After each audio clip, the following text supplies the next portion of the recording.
¿Tuvo su partido una propuesta de constitución o alguna temática que les interesara impulsar en el texto constitucional? Cada partido llegó con ideas generales en relación con los problemas que estaba sufriendo el país.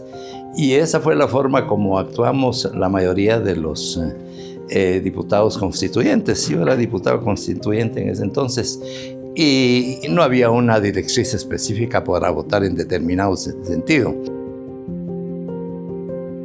¿Con qué fuerzas políticas se pudieron hacer alianzas para impulsar dichos temas o propuestas?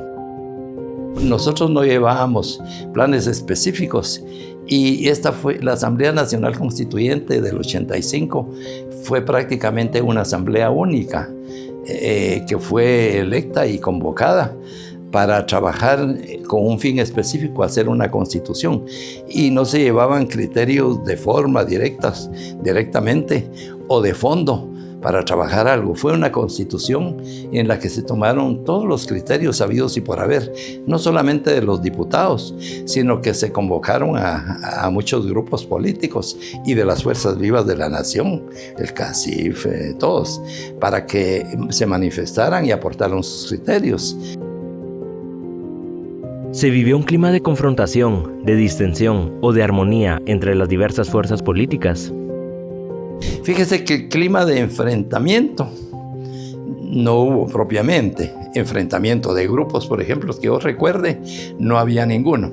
Lo que sí había era que cuando se discutía un tópico específico, había criterios distintos, algunos, ¿verdad? En algunos tópicos tan importantes como la ley, esto lo relacionado con la libre expresión o el derecho de propiedad, es decir, que son los tópicos más conflictivos, pero eran criterios personales, que es lo lógico.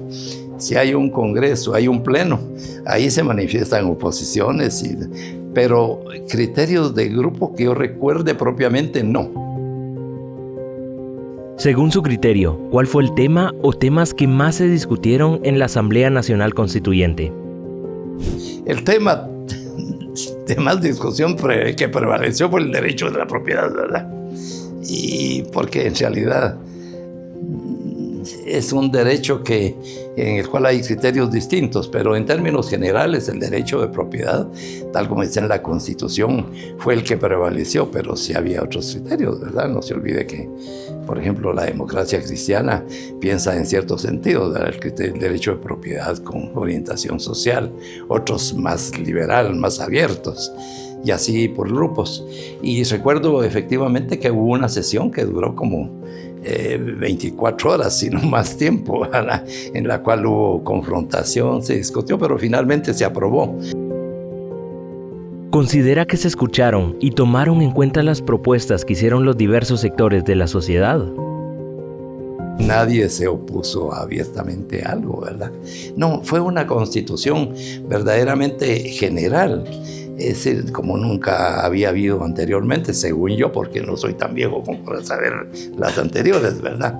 Pero sí, recuerdo que todo de consenso. Y si algo se desechaba, nadie protestaba tampoco, ¿verdad? Y así se fue aprobando. Fue una constitución, llevó una aprobación de alrededor de un año, porque sí se discutía bastante.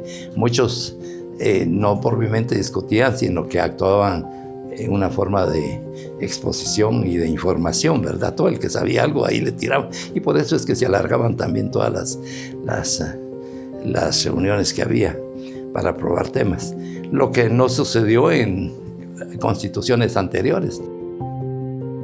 ¿Considera que hubo presiones de los poderes fácticos, sector privado o militar, para abordar ciertos temas? Que yo recuerde presiones propiamente no, más que todo el que tenía un tópico iba, lo manifestaba y podía incluso hablarle a los diputados, hacer lobby y todo, y votar, y se votaba y se aprobaba. Así se aprobaron como en todos los congresos en que actúa en esa forma. Es cuestión de hacer lobby y de hacer con todos los diputados, y inclusive los diputados. Yo recuerdo que yo mismo en algunos tópicos le hablaba a todos. Cuando usted le ha hablado a todos, difícilmente se lo votan, todos se lo prueban. ¿Cuál considera el mayor avance en la temática constitucional en relación a las constituciones anteriores? Algo de lo que le he dicho tiene relación con este punto, ¿verdad? Porque el mayor avance de la actual Constitución es que esta sí verdaderamente es una Constitución del pueblo de Guatemala. Ahí, porque las elecciones fueron, partiendo de los partidos políticos, las elecciones fueron muy abiertas y muy puras, ¿verdad? Manejadas por el Tribunal Supremo Electoral. No hubo impugnaciones, no hubo nada. ¿Considera que se necesitan reformas constitucionales? En caso sí, ¿de qué tipo o sobre qué temas? La ley constitucional le da facultad para interponer un amparo al que está afectado, pero no cualquier persona. A mí me conviene que esto se resuelva así.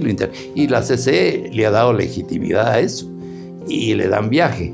Siento que ahí ya se desvían, se salen un poco del espíritu de la ley, del origen e incluso de la gramaticalidad de la ley, ¿verdad?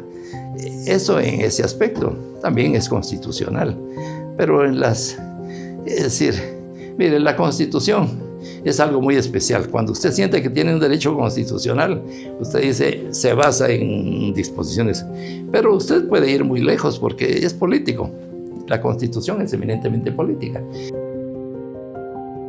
¿Por qué es importante la conmemoración de los 40 años de la promulgación de la Constitución Política de la República? Personalmente, por ejemplo, yo participé en la Asamblea Nacional Constituyente no por casualidad. Yo siento que uno va caminando en la vida. Si usted está estudiando y usted hace algo, usted lo hace por un motivo posterior. Si usted tiene un fin, ahí va. Pues yo, como le mencionaba antes, yo me gradué y cuando me gradué escribí una tesis que se llama El amparo y la acción de conciencia, como le mencionaba antes. ¿Por qué lo hice? Me gustaba el tema, lo estudié, lo trabajé a fondo. Pero eso fue cuando me gradué, yo me gradué en el 68, 1968. Entonces después, con el tiempo, ¿por qué llegué a la Constituyente? Nunca pensé yo. Sin embargo, me llamaron, llegué y me tocó trabajar ese tema. Y trabajar y hacer casi la ley se hizo en mi oficina, ¿va? En realidad es de la comisión.